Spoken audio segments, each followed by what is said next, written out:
Mga kapaglaom, maayong buntag kaninyong tanan. Ang atong hilisgutan karong Oktubre 19, giuluhan og si Kristo ang akong hingpit nga sumbanan. Ang atong teksto makita sa ikaduhang Pedro 2:21 taman sa 22.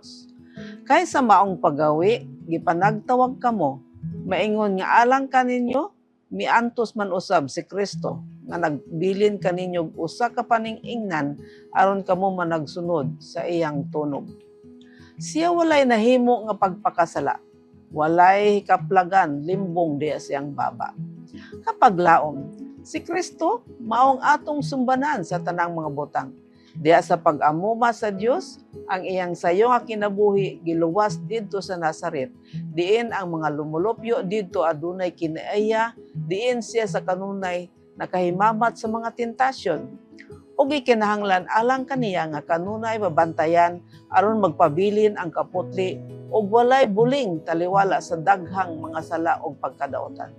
Si Kristo wala mipili niini nga dapit alang sa iyang kaugalingon. Ang iyang langit nun nga amahan mao'y mipili niini nga dapit kaniya. Diin ang kinaaya masulayan sa nagkandaiyang mga pamaagi. Ang sayo nga kinabuhi ni Kristo na puno sa hilabihan nga mga pagsulay, mga kalisod o mga panagbangi. Aron mahimo nga mapalambo ang usa ka hingpit nga kinaiya nga maoy maghimo kaniya nga hingpit nga sumbanan alang sa mga kabataan, batan-on ug hamtong.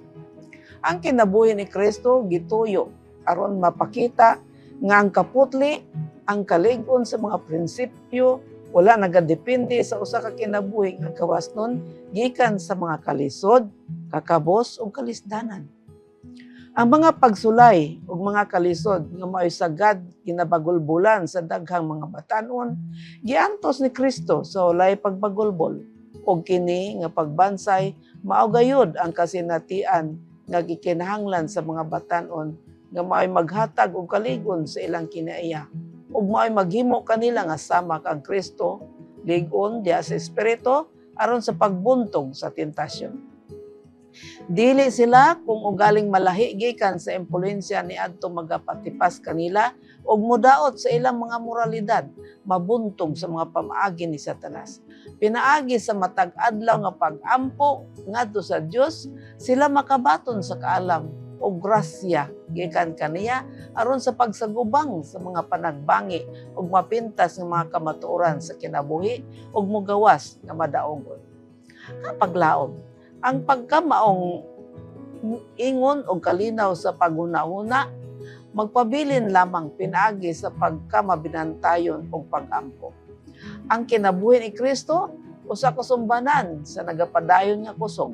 Diin wala gitugutan nga mamahimong huyang, pinaagi sa pagpakaulaw, pagbiay-biay, pag-antos, o mga kalisod ug sa ingon ni ana nga pamaagi nga ilang mapadayon ang kalig-on sa ilang kinaiya, ilalom sa mga kalisdanan, ang kalig-on ug kusog sa ilang paglahutay, madunggan ug sila mamahimong samot nga ligon diha sa espiritu.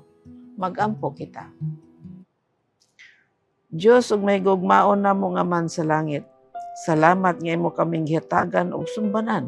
Pinaagi kang Hesukristo nga sa oras sa mga tentasyon ug kalisdanan, kami makasagubang niini sama kang Kristo sa iyang pagsagubang sa mga tentasyon, mga pagpakaulaw ug pagbiay-biay.